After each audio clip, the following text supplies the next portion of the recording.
Assalamualaikum warahmatullahi wabarakatuh.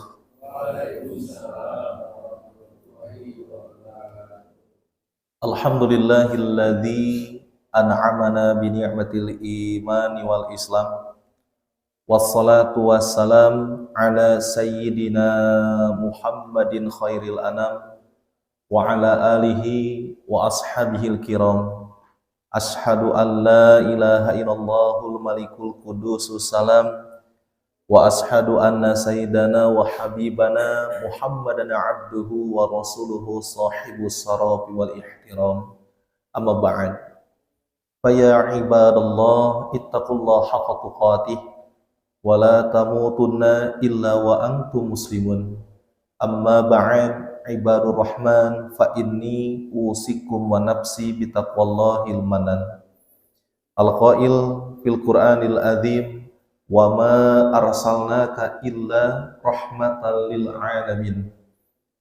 Al-ayah, wa qala an-nabiy sallallahu alaihi wasallam kepada keluarganya, para sahabatnya, tabi'in, tabi'in, itba', dan kepada seluruh umatnya, semoga telah kita mendapatkan syafa'atul ummah. Amin ya Allah ya rabbal alamin. Mudah-mudahan bapak-bapak semua yang hadir pada kesempatan ini senantiasa diberikan rahmat, ampunan, dan karunia oleh Allah Subhanahu wa taala. Amin ya Allah ya rabbal alamin. Bagaimana kabarnya? Sehat semua? Alhamdulillah. Tidak terasa Pak ya? Setelah Rabiul Awal ada Rabiul Akhir. Rabiul Akhir, Jumadal Awal, Jumadal Akhir, Rajab, Syakban, Ramadan. Ini 2 bulan setengah lagi ya maksudnya. Nah, itu nggak terasa paman. Pada kesempatan ini kita akan mencoba membahas mengenai tentang Maulid Nabi Muhammad SAW, tetapi hanya bagian kecilnya saja, karena para ulama itu sudah menuliskan banyak tentang Nabi Muhammad, itu tak pernah habis menceritakan sesosok manusia yang paling agung ini. Oleh karena itu, karena waktu kita dibatasi, kita masuk berapa sih? Syuruk berarti jam 6 kurang 15. Jam 6 kurang 15 ya. Kita membatasi 2 saja. Yang pertama tentang keistimewaan, yang kedua pentingnya meneladani akhlak beliau. Jadi keutamaan atau keistimewaan Nabi Muhammad yang pertama disebutkan di dalam surat Al-Ahzab ayat ke-40, bahwa walakir Rasulullah wa khataman nabiyyin. Yang pertama keistimewaannya, Nabi Muhammad itu adalah utusan Allah dan penutup para nabi. Utusan Allah ini bahasanya walakir Rasulullah. Jadi bukan utusan manusia, tetapi utusan Allah. Allah yang maha menciptakan, Allah yang maha menghidupkan, Allah yang selama ini memberi rezeki, Allah yang telah menjadikan bumi ini sebagai hamparan, yang telah menjadikan hamparan ini tidak perlu keras dan tidak perlu lembek. Allah yang telah menurunkan air hujan, dan dengan air hujan itu bumi yang tadinya tandus tumbuh tanaman-tanaman, dan dengan tanaman itu tumbuh ada manusia yang mengkonsumsinya, ada hewan ternak yang mengkonsumsinya. Karena hewan ternak mengkonsumsi rumput-rumputan, maka hewan ternak itu pun hidup. Karena hewan ternak itu hidup, maka daging dan susunya bisa dimanfaatkan oleh manusia. Itulah yang menurunkan hujan adalah Allah. Dan dialah Allah yang telah menciptakan langit tanpa tiang, tanpa tali, yang telah menjadikan matahari, yang telah menjadikan bulan. Dan dialah Allah Tuhan seluruh alam. Dialah Allah yang telah mengutus satu manusia yang sangat mulia, yakni Nabi Muhammad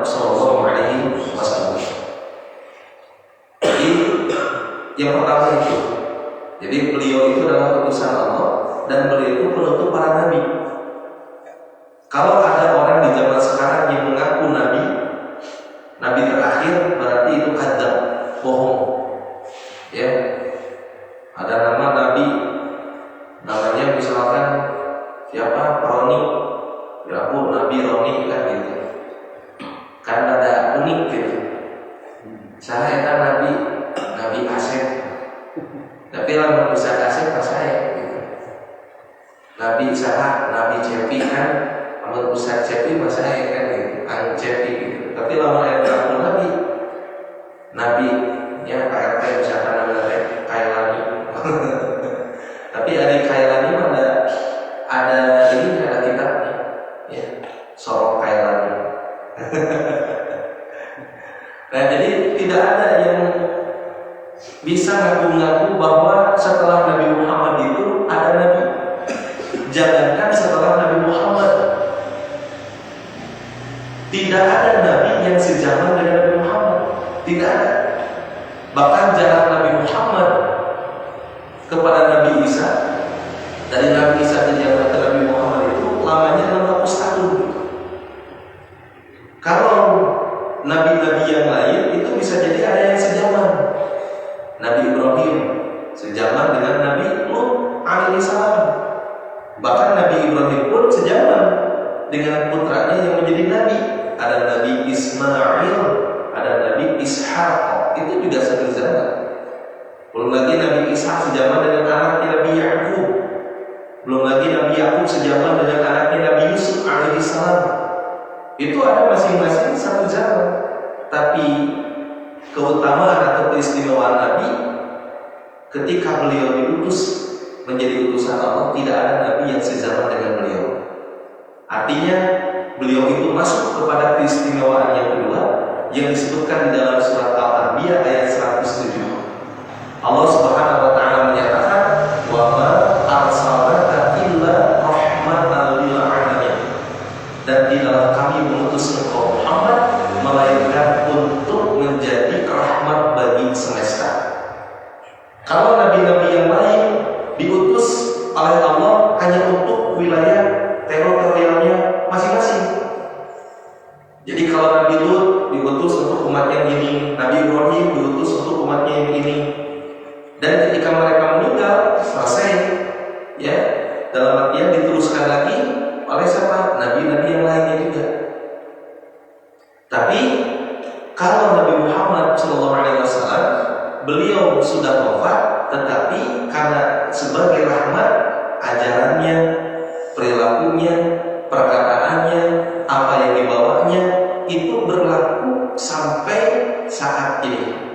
Padahal sudah 14 abad lamanya, tetapi apa yang beliau katakan terekam jelas. Apa yang beliau lakukan terekam jelas. Apa yang beliau bawa berupa Al-Quran terekam sangat jelas. Artinya keistimewaan Nabi Muhammad bukan diutus hanya untuk satu kaum saja, bukan untuk satu manusia saja, tetapi untuk seluruh alam. Itulah keistimewaan Nabi Muhammad SAW yang kedua.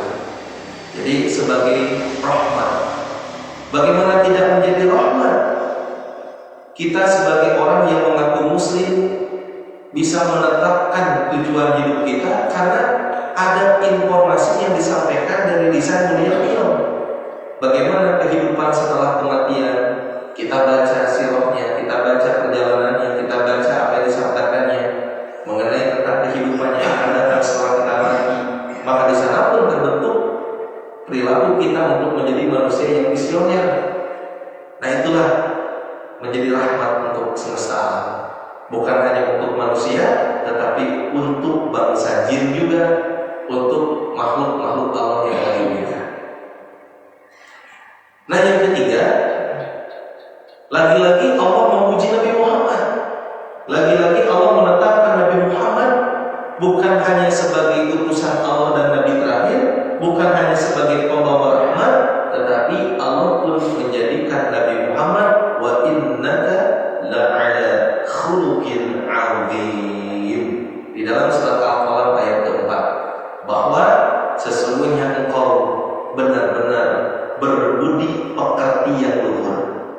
Ini yang memuji bukan hanya manusia, tetapi yang memuji Allah Subhanahu wa Ta'ala. Ya, bahwa Nabi Muhammad itu memiliki khuluqin azim, akhlak yang paling mulia, budi pekerti yang paling luhur. Itu keistimewaan. Nah, sehingga akhirnya karena Nabi itu sebagai utusan Allah, Nabi terakhir, rahmat untuk seluruh alam, memiliki akhlak yang tinggi, yang mulia, berbudi pekerti yang luhur, maka Allah pun menyatakan di dalam surat Al-Ahzab ayat ke-21, laqad kana lakum fi rasulillahi uswatun hasanah. Sungguh telah ada pada diri Rasulullah sallallahu alaihi wasallam itu suri teladan yang baik bagimu. Langsung, karena tadi ini sudah menjadi teladan. Bagaimana Nabi Muhammad, beliau menjadi dirinya sendiri. Bagaimana Nabi Muhammad sebagai utusan Allah. Bagaimana Nabi Muhammad sebagai kepala rumah tangga. Bagaimana Nabi Muhammad bercengkrama dengan yang namanya tetangga. Ada tetangga yang memusuhinya, ada tetangga yang menengahinya, ada tetangga yang membelakanginya. Bagaimana sikap Nabi Muhammad menghadapi semua itu? Maka terekam dan bisa diamalkan oleh kita. Bagaimana Nabi Muhammad menjadi seorang pemimpin di medan perang. Bagaimana Nabi Muhammad menjadi seorang pengusaha. Bagaimana Nabi Muhammad menjadi seorang suami dari istri-istrinya. Bagaimana Nabi Muhammad menjadi seorang ayah dari anak dan cucu keturunannya. Itu menjadi suri teladan yang baik, sempurna, tidak ada satu cacat pun juga. Karena Allah juga telah menyatakan tadi, Muhammad itu utusan Allah. Dia Nabi terakhir, penutup para Nabi, pembawa rahmat, ya, senantiasa menjadikan akhlaknya itu akhlak yang paling bagus, yang paling mulia. Ditambah lagi, dia menjadi suri teladan yang terbaik untuk siapa? Untuk kita semua yang mengharap rahmat Allah dan yang meyakini kedatangan hari kiamat dan yang senantiasa banyak mengingat Allah. Bapak-bapak yang saya hormati, masuk lagi, bahkan Allah sendiri juga menyatakan di dalam surat Al-Ahzab ayat ke-56 yang sering kita dengar, Inna Allah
Tidak ada yang jelas kecuali Nabi Muhammad SAW. Beliau telah diceritakan tentang kedatangan. Bahkan saat beliau lahir, saat beliau masuk masa kanak-kanak, saat beliau masuk masa remaja, masa dewasa, masa sepuhnya, dan masa meninggalnya, itu tercatat, terekam dengan jelas. Apa yang dikatakannya, setiap perilaku-perilakunya itu senantiasa tercatat. Masya Allah. Nabi Muhammad duduk, ada yang merhatiin gimana cara duduk Nabi, begini. Nabi Muhammad makan, ada yang merhatiin, oh Nabi makan seperti ini. Dari mulai ujung rambut sampai ujung kaki, para sahabat digerakkan oleh Allah untuk mencatat. Oh, Nabi tidak pernah makan dengan tangan kiri, dengan tangan kanan, maka muncul, oh itu sunnah. Terus Nabi ketika melihat banyak makanan, tidak semuanya dimakan, tetapi oleh Nabi Muhammad SAW itu tidak berlebihan ketika dalam makan. Bagaimana Nabi Muhammad melihat orang jenis, bagaimana Nabi Muhammad melihat orang sejawatnya, itu terekam dengan jelas. Bahkan sholat pun Nabi gimana takbirnya? Sahabat ini melihat, oh Nabi takbir sejajar dengan bahu. Ada lagi yang melihat, oh Nabi takbir sejajar dengan telinga. Itu aja yang sahabat lihat. Dan gak ada sahabat yang melihat Nabi Muhammad misalkan takbir ke belakang begini, gak ada. Berarti tidak menjadikan sunnah lagi. Tercatat dari itu. Gak ada manusia yang seperti itu kecuali Nabi Muhammad SAW. Itu keistimewaannya. Ya, 5 itu menjadi utusan Allah dan penutup para nabi. Yang kedua, rahmat untuk seluruh alam. Yang ketiga, memiliki akhlak yang agung. Ya. Nah, yang keempat, menjadi suri teladan yang terbaik. Yang kelima, Allah dan para malaikatnya senantiasa bersalawat kepada Nabi. Bahkan Nabi sendiri pun mengatakan, innama bu'ithu liutammima makarimal akhlaq. Sesungguhnya aku diutus untuk menyempurnakan akhlak yang mulia. Itulah Nabi Muhammad SAW. Beliau hadirnya itu untuk menyempurnakan akhlak yang mulia. Nah, bapak-bapak yang saya hormati, ini sepintas mengenai tentang keistimewaan Nabi Muhammad SAW. Kita masuk, kita lebih pertajam lagi. Berarti kita lebih penasaran. Allah sendiri yang membranding Nabi. Kalau bahasa kitanya, nih ada sesosok manusia, namanya Muhammad. Dia itu utusanku. Dia menjadi penutup para nabi yang jumlahnya 124.000. Dia penutup. Dia pula mendapatkan gelar ulul azmi. Kan gitu banyak tuh istimewaannya. Dan aku telah tetapkan sesosok manusia yang mulia ini sebagai manusia yang membawa rahmat untuk seluruh alam. Dan sesosok manusia yang mulia ini aku jadikan akhlaknya adalah akhlak yang terbaik, memiliki akhlak yang agung, penuh hati yang betul. Dan sesosok manusia yang mulia ini, ya, aku jadikan dia sebagai suri teladan yang patut kau contoh, yang patut kau tiru, agar kau bisa selamat dalam menjalani kehidupan dunia dan akhirat. Dan aku pun dan para malaikat aku pun, bahasa kitanya dia itu mengucapkan sholawat kepada dia. Dan dia adalah sesosok manusia yang diperintahkan untuk diutus menyempurnakan akhlak yang mulia. Itu yang memberani Allah dan jelas ayat-ayatnya. Maka kita sebagai orang yang beriman, ini Nabi Muhammad itu bukan sosok yang sembarangan, bukan sosok yang asal-asalan, bukan sosok yang harus dijauhi, tetapi langsung di-branding oleh siapa? Tuhan alam semesta. Maka tidak ada alasan lagi untuk kita tidak menjadikan beliau sebagai contoh. Ya, meskipun kita akui kita tidak akan bisa mencapai derajat kesempurnaan seperti Nabi. Nabi kan Nabi dengan kita bedanya sedikit. Ya Pak ya? Nabi sedikit tidur, kita sedikit-sedikit tidur. Gitu. Bedanya dikit, Pak ya. Ayatnya Nabi sedikit makan, kita sedikit-sedikit makan. Bedanya itu. Dan kita akui Pak, saya, Bapak, dan ngaji kayak gini kan, pingin diaku hamba Allah, kan? Pingin diaku sebagai hamba Allah yang serius, dan kita pun pingin diaku sebagai umat Rasulullah yang meskipun kita sadari ke Allah gitu ya Allah masih banyak yang dilanggar, masih banyak yang dilalaikan, masih banyak larangan yang dilanggar gitu. Tapi kita bermohon kepada Allah, ya Allah, dengan pengakuan-pengakuan ini bimbing kami semua. Kan kita nggak merasa bersih, kita nggak merasa suci diri kita itu. Ayo salah, betul nggak? Ada saja. Saya kalau ke ibu-ibu suka bilang kayak gini, Bu, kalau ada orang yang nyuruh istighfar, jangan tersinggung. Kan sukanya kalau Nabi nyuruh istighfarnya suka singgung. Misalkan Nabi kapaya ya istighfar, misalkan supaya ya salah abin awalnya perlu istighfar, gitu. Misalkan kayak salah abin, nah rata-rata orang itu ketika disuruh istighfar, dia merasa sebagai orang yang tertuduh gitu, sebagai orang yang terintimidasi gitu. Ibu-ibu kenapa istighfar? Emang usah tapi salah tahu kita istighfar. Kan digadayan deui. Nah, istighfar kayak gitu kan dengan boga dosa gitu. Akhirnya saya tanya ke ibu-ibu, Allah menetapkan perintah dan larangan. Pertanyaannya, apakah semua perintah dan larangan Allah sudah kita ketahui secara keilmuan kita? Ibu jenah Allah, duh aja bosan. Nah, dari itu semua, itu sudah kita melalaikan perintah Allah dan larangan-larangan Allah. Buktinya tidak semua kita tahu. Ustaz kalau saya tahu tapi tidak kumaha, kami sakit, kesempatan Nabi belajar sakit. Nah, berarti kan di sana kesempatan kita untuk mohon ampun kepada Allah.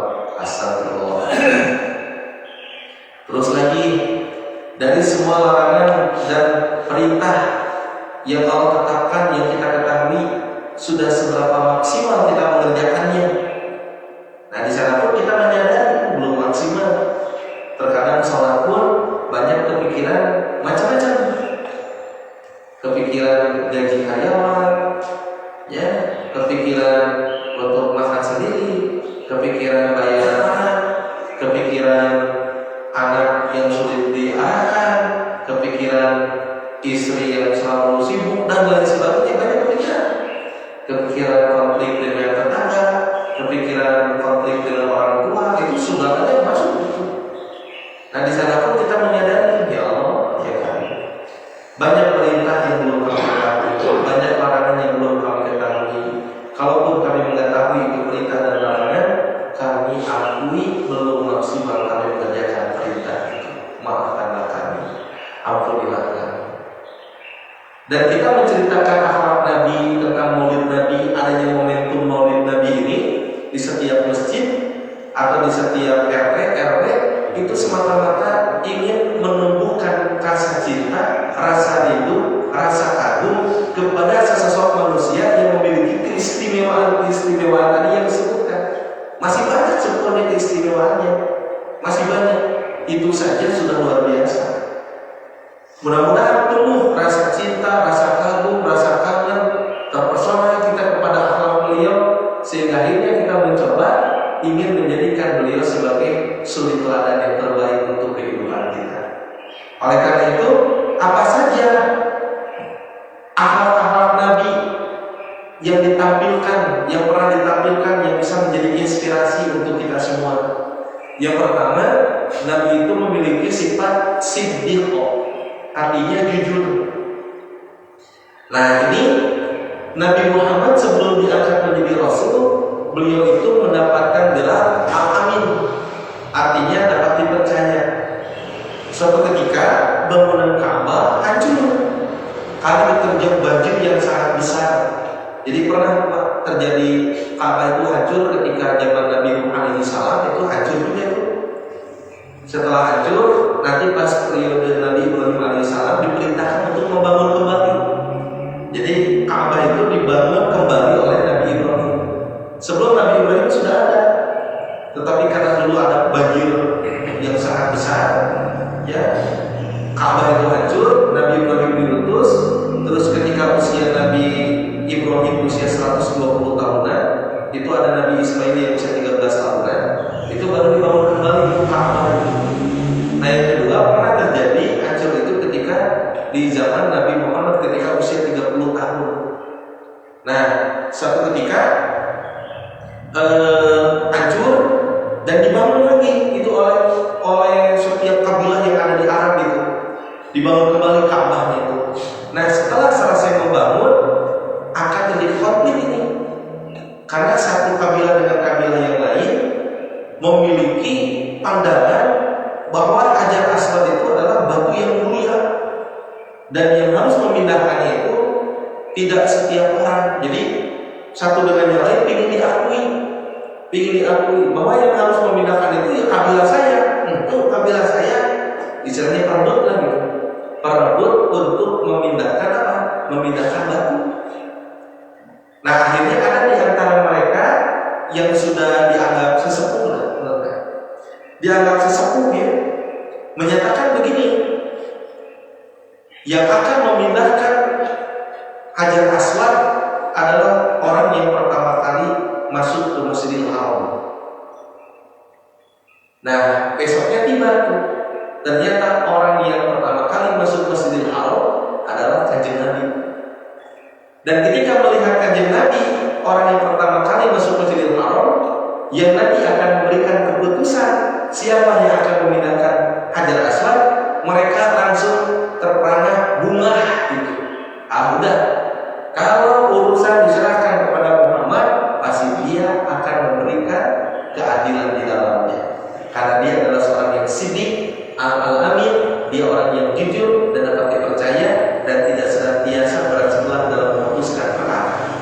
Jadi karena sifat kejujurannya beliau, karena sifat sidiknya beliau, saat beliau yang menjadi orang pertama kali masuk Masjidil Haram untuk memindahkan Hajar Aswad, ternyata beliau pun masyarakat setiap kabilah tergerak itu apa bahasanya aja, tenang, nyaman, gitu kan.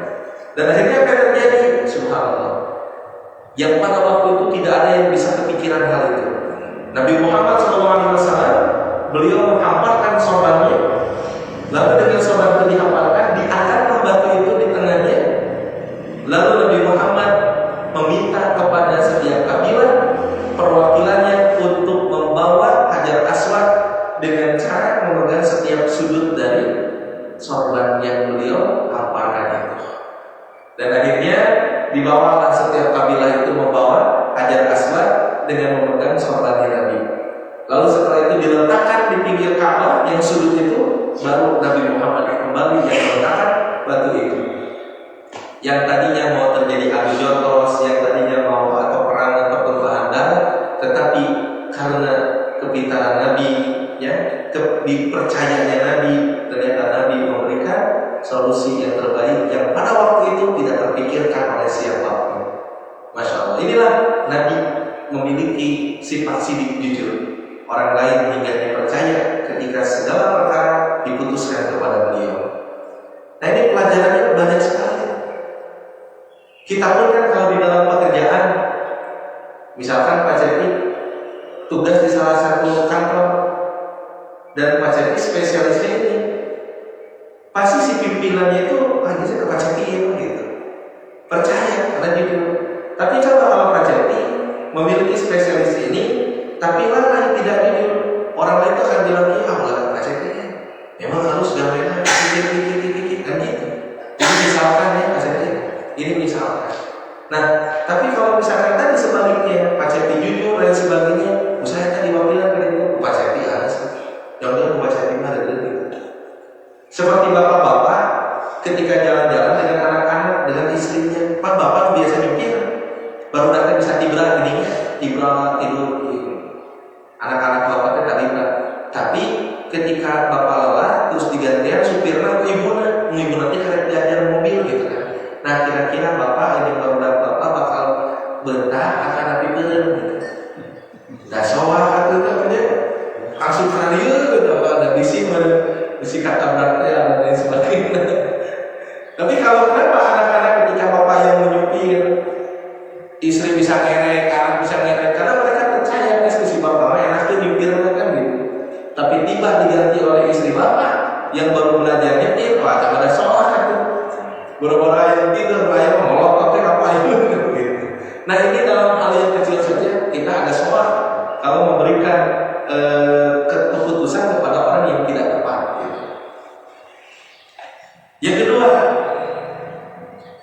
Nabi Muhammad itu memiliki akhlak yang terpuji. Salah satu yang kedua adalah amanah. Ini dapat dipercaya. Meskipun Nabi Muhammad, ya banyak orang Quraisy yang memusuhi Nabi Muhammad SAW setelah beliau diangkat menjadi Rasul. Jadi ketika beliau sudah diangkat menjadi Rasul, beliau kan berdakwah tuh ani'budullaha wa fattaqu gitu kan.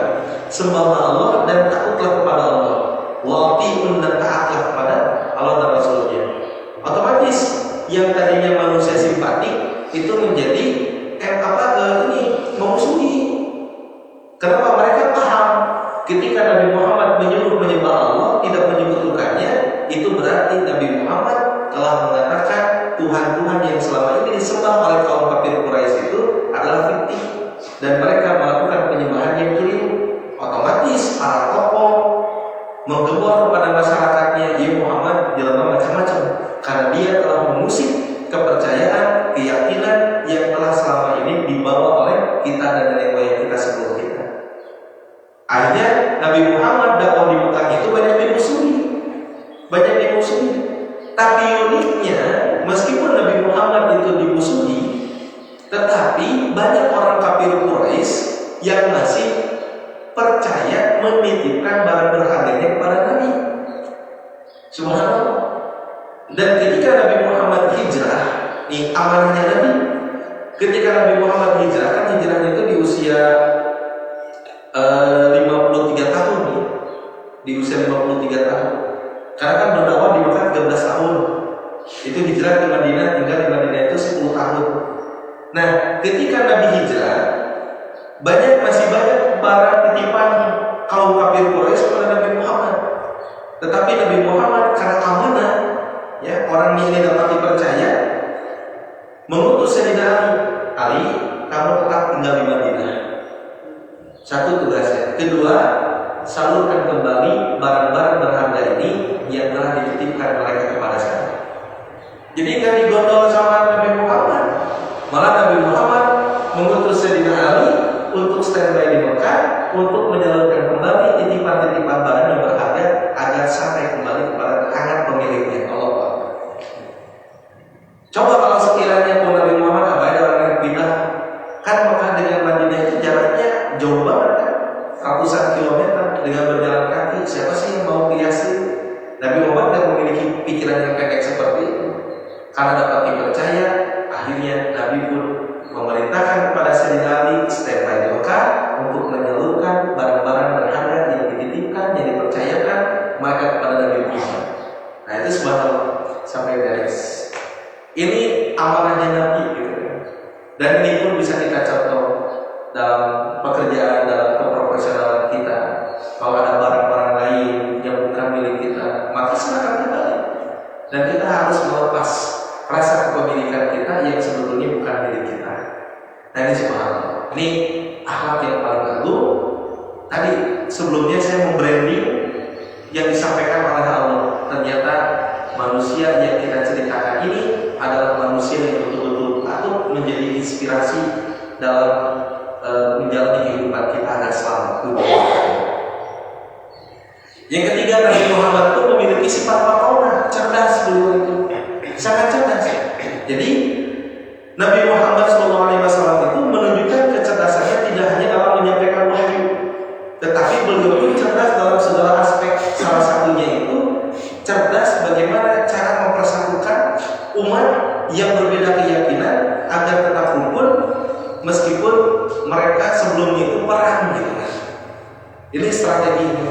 Jadi gini ceritanya nih, contohnya pada tahun ke-6 Hijriah, Nabi Muhammad beserta dengan para sahabatnya dari Madinah itu sekitar 1.300-1.400 orang berjalan kaki, ada yang berjalan kaki, ada yang naik unta, naik kuda dan lain sebagainya itu.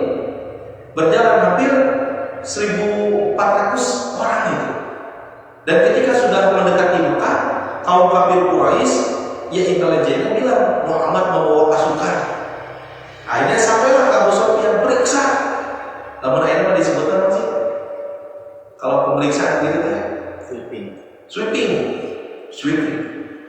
Nggak bawa senjata. Karena memang tujuannya adalah untuk umrah di tahun ke-6 Hijrah. Jadi Nabi Muhammad hijrah, tadi tahun ke-6-nya kan sudah banyak tuh. Kangen dong ke Mekah gitu kan. Nah ketika sudah mendekati Mekah, digeledah, di sweeping dan sebagainya, dan akhirnya kaum kafir Quraisy pun ada satu yang disebutkan sebagai perjanjian Hudaybiyah di lembah Hudaybiyah. Nah, perjanjian Hudaybiyah itu terjadinya gencatan selama 10 tahun. Jadi gencatan senjata. Jadi tidak boleh adanya perang, tidak boleh adanya pertumpahan darah dan lain sebagainya. Karena dulu kan ada perang Badar, perang Uhud, perang Khandaq gitu kan.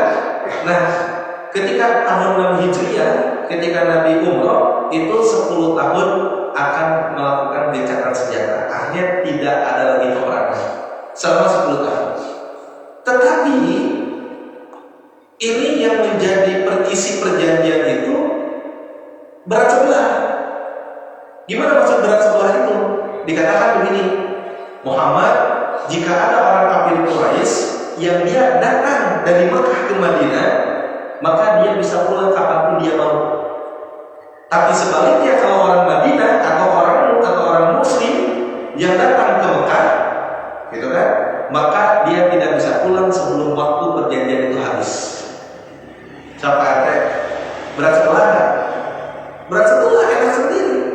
Orang kalau misalkan dari pihak mereka datang ke Madinah bisa kapanpun dia kembali, tapi dari pihak Nabi kalau datang ke tempat dia nggak bisa kembali selama perjanjian itu masih berlangsung.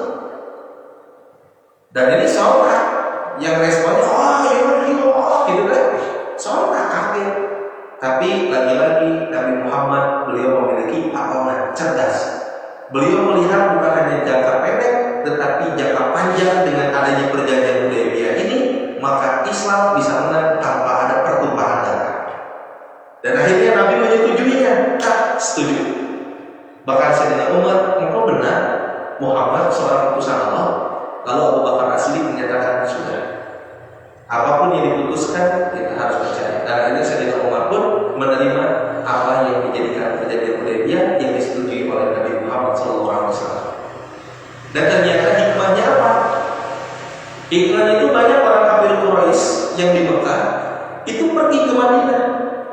Mereka memperlihatkan, mereka melihat, wah ini pemandangan di Madinah enak banget ini. Satu dengan yang lainnya rukun, satu dengan yang lainnya saling menghormati, saling menghargai. Tiba waktu sholat mereka menyembah Allah sangat tertib. Dalam cara berjualan mereka jujur.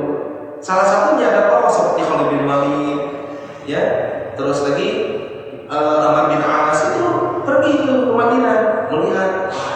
Akhirnya hati mereka mendapatkan hidayah, tergerak untuk masuk menjadi bagian dari Islam. Dan akhirnya mereka bersyahadat, masuk kepada Islam, mempelajari Islam. Karena perjanjiannya itu, kalau ada kaum kafir yang datang ke Madinah, dia mau pulang kapanpun saja dia bisa. Dan setelah Khalid bin Walid masuk Islam, ya, Amr bin As juga masuk Islam, itu mempelajari tentang Islam, mereka kembali kan ke Mekah. Di Mekah ngapain itu?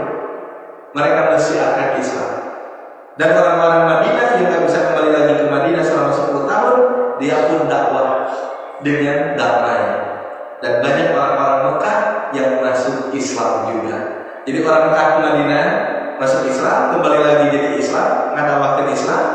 Dan orang-orang Madinah pergi ke Mekah, ngadawahan, banyak yang tertarik menjadi Islam. Dan ternyata perjanjian Hudaybiyah itu dikhianati oleh siapa? Kaum kafir. Maka tidak sampai 10 tahun, akhirnya dikatakan oleh Allah, Inna fatahna laka fathan mubina. Sesungguhnya kami telah memberikan kemenangan yang nyata kepadamu. Baru setelah itu Nabi Muhammad mengatakan, yang ikut kepada kami selamat, yang ikut kepada Abu Sufyan juga selamat. Ternyata tanpa sepengetahuan Abu Sufyan, tanpa sepengetahuan orang-orang satu dengan yang semua sudah berislam, sudah menyatakan la ilaha illallah Muhammadur Rasulullah. Dan Abu Sufyan pun kaget, oh ternyata kalian sudah Islam ya, kalian sudah memeluk agama Muhammad ya, gitu kan? Ternyata bandingannya sangat jauh. Orang-orang Mekah sudah kebanyakan di antara mereka itu menjadi orang Islam. Yang sebelumnya itu satu dengan yang lain nggak tahu bahwa ini Islam, ini kafir, nggak tahu. Coba kalau tidak ada Nabi menyetujui perjanjian Hudaybiyah, bisa jadi Islam dengan Islam perang, bisa jadi orang Islam satu dengan orang Islam yang lain itu menumpahkan darah. Tapi karena ada perjanjian Hudaybiyah itu secara pendek itu menguntungkan dia kafir, tapi ternyata jangka panjangnya menguntungkan umat Islam. Sehingga apa yang terjadi? Mereka berbondong-bondong masuk Islam. Idza jaa nasrullahi wal fath. Semua masuk berdatangan berbondong-bondong.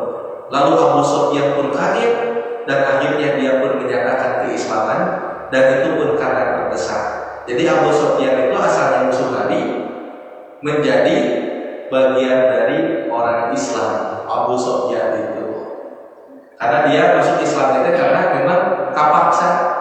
Dalam artian kapaksa di sana itu yang lain sudah Muslim, dia itu. Nah, terlepas apakah perjalanan Abu Sufyan seperti apa, tapi memang dia mati dalam kondisi sudah berislam. Abu Sufyan beda dengan Abu Jahal, Abu Lahab, gitu ya. Itu beda. Itu mah kafir ketika hidup, kafir ketika mati. Itulah kecerdasan patonannya Nabi Shallallahu Alaihi Wasallam. Pelajaran yang bisa kita ambil pada saat ini adalah kita jangan dulu tergesa-gesa mengambil kesimpulan saat ada peristiwa. Kita pun harus meneliti, menelaah, dan berpikir apa yang akan terjadi di kemudian hari jika kita menyatakan ini, jika kita memutuskan ini. Sehingga ini kita diajarkan oleh Nabi untuk memiliki sifat visioner, yaitu memiliki pandangan jauh ke depan. Dengan apa? Dengan cara kita memperhatikan apa saja yang harus kita lakukan. Nah itulah, subhanallah, itu Nabi mengajarkan visioner. Dan Nabi pun mengajarkan kepada kita untuk tidak hanya fokus di alam dunia ini saja, tetapi Nabi pun mengajarkan kepada kita beramal dunia, tetapi untuk kehidupan nanti kita di akhirat. Beramal akhirat untuk nanti kehidupan kita di akhirat. Itulah Nabi memberikan pesan agar kita menjadi orang yang cerdas. Orang yang cerdas itu adalah orang yang senantiasa mengingat mati. Orang yang cerdas itu adalah orang yang senantiasa mempersiapkan diri untuk bekal setelah dia mati. Inilah orang yang cerdas. Nah, yang berikutnya tabligh, menyampaikan. Nabi Muhammad SAW dengan setia menyampaikan semua risalah tanpa menambah, tanpa mengurangi.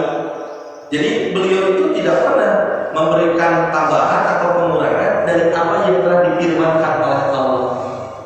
Jangankan satu ayat, satu kalimat saja tidak pernah oleh Nabi ditambahkan. Nah, salah satunya Nabi Muhammad itu dulu ketika berdakwah, ya, pas di Mekah, kepada Abu Jahal dan reng-rengan para tokoh kafir Quraisy. Tiba-tiba datang seorang yang buta, Ummu Maktum. Ya. Terus Nabi sedikit berwajah masam. Artinya Nabi berwajah masam menunjukkan rasa kesal karena Ummu Maktum tidak tahu waktu datang kepada Nabi, sedangkan Nabi sedang dakwah kepada para tokoh itu.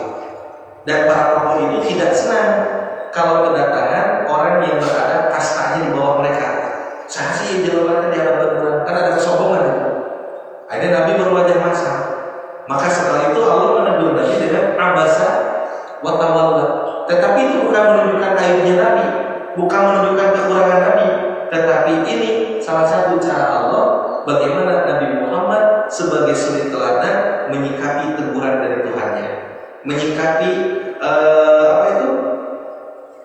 orang-orang yang kaya yang tidak beriman dengan orang-orang yang miskin yang dia beriman. Allah sedang menunjukkan bagaimana seharusnya sikap itu. Dan itu bukan menunjukkan aibnya Nabi, kekurangannya Nabi, tidak.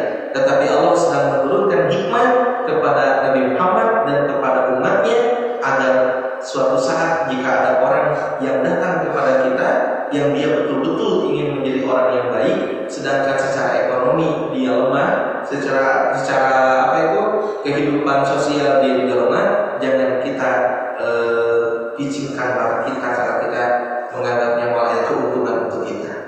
Tapi Nabi Muhammad tetap menyampaikan hal itu. Coba kalau kurang makan, iya tentang kurang, boleh disampaikan. Tapi tetap Nabi Muhammad tidak mengurangi ayat itu.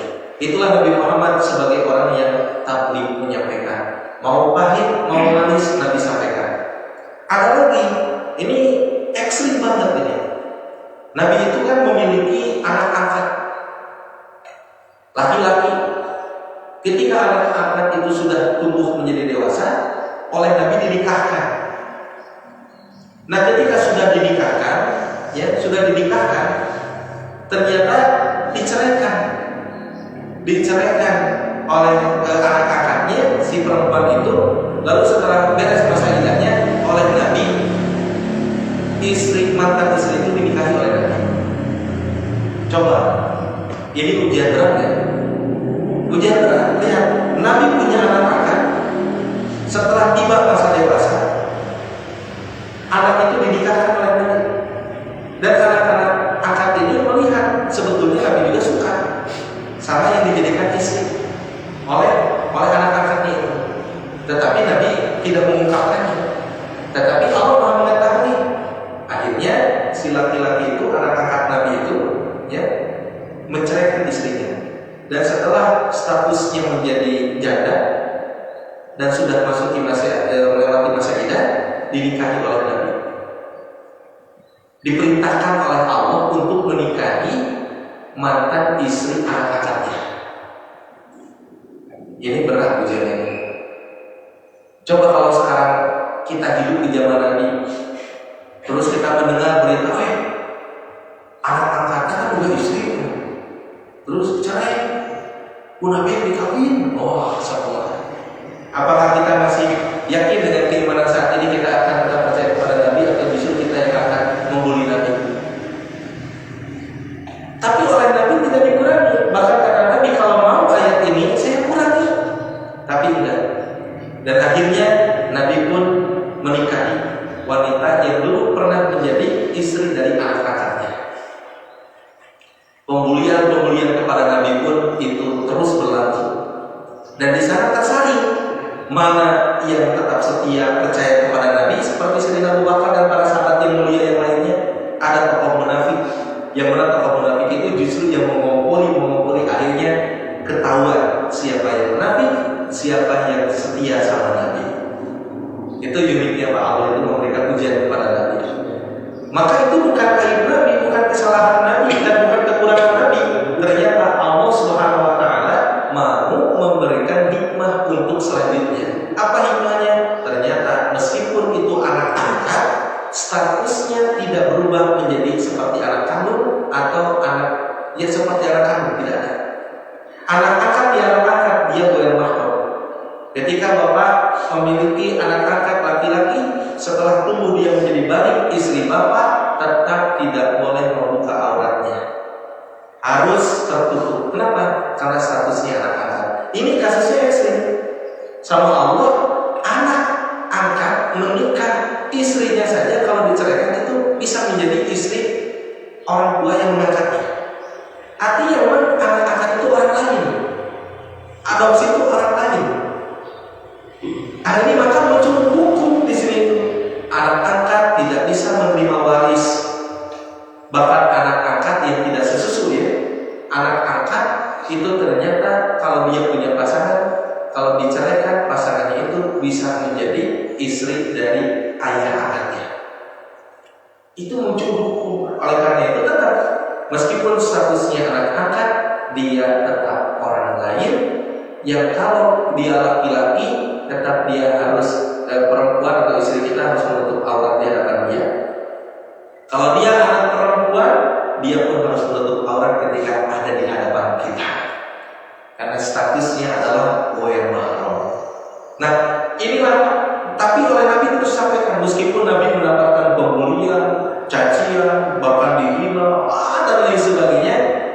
Kalau mau kata Nabi, ini ayat dari sekian banyak turun ayat ini yang ingin saya kurangi, tetapi saya tidak melakukan hal itu. Kenapa?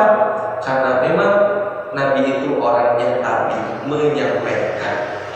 Maka tidak ada satu ayat pun yang dikorupsi oleh Nabi. Bahkan bukan hanya satu ayat ya, satu kalimat pun tidak ada yang dikorupsi oleh Nabi. Apa yang sekarang kita pelajari, apa yang sekarang kita baca, apa yang sekarang kita hafalkan, apa yang sekarang kita amalkan di Al-Quran, itu murni firman Allah, tidak ditambahkan dengan perkataan Nabi. Karena Nabi Muhammad memiliki sifat tabligh. Nah, terakhir pelajaran yang bisa kita ambil adalah Nabi Muhammad SAW telah mencontohkan bagaimana menyampaikan hal yang baik, menyampaikan hal yang benar, sehingga meskipun itu pahit tetap disampaikan. Karena kita ingin mencontoh akhlak Nabi dengan cara Nabi, sehingga akhirnya kita disebut sebagai umat Nabi yang telah bisa bertemu dengan Nabi Muhammad SAW. Bapak-bapak, alhamdulillah waktu subuh telah tiba. Saya pun mohon izin jam 6 ada Zoom lagi. Saya simpulkan, tadi kita sudah membahas bagaimana Allah membranding utusannya, membranding Nabi Muhammad, bahwa beliau adalah Nabi Muhammad itu utusan Allah dan penutup para nabi. Nabi Muhammad itu membawa rahmat untuk seluruh alam. Nabi Muhammad itu memiliki akhlak yang paling agung. Nabi Muhammad itu menjadi suri teladan yang terbaik bagi kita. Nabi Muhammad itu diutus untuk menyempurnakan akhlak yang terbaik. Itu branding dari Allah Subhanahu wa taala kepada Nabi Muhammad, sehingga akhirnya tidak ada lagi kata alasan untuk kita untuk tidak mengikuti Nabi Muhammad. Nah, di antara akhlak-akhlak yang mulia yang pernah ditampilkan oleh Nabi seperti siddiq, jujur, amanah, dapat dipercaya, amanah, cerdas, dan tabligh yang pernah dicontohkan oleh Nabi yang tadi sudah disebutkan, itu menjadi inspirasi bagaimana kita menjalani kehidupan. Meskipun kita tidak bisa sempurna seperti Nabi, tetapi kita niatkan, kita tekadkan, dan mulai sekarang sampai nanti Allah memanggil nyawa kita, ya, memanggil diri kita dengan kematian, kita tetap ingin mengikuti jejak Nabi Muhammad SAW. Itu saja mungkin yang bisa disampaikan pada kesempatan yang mulia ini, pada kesempatan yang berbahagia ini.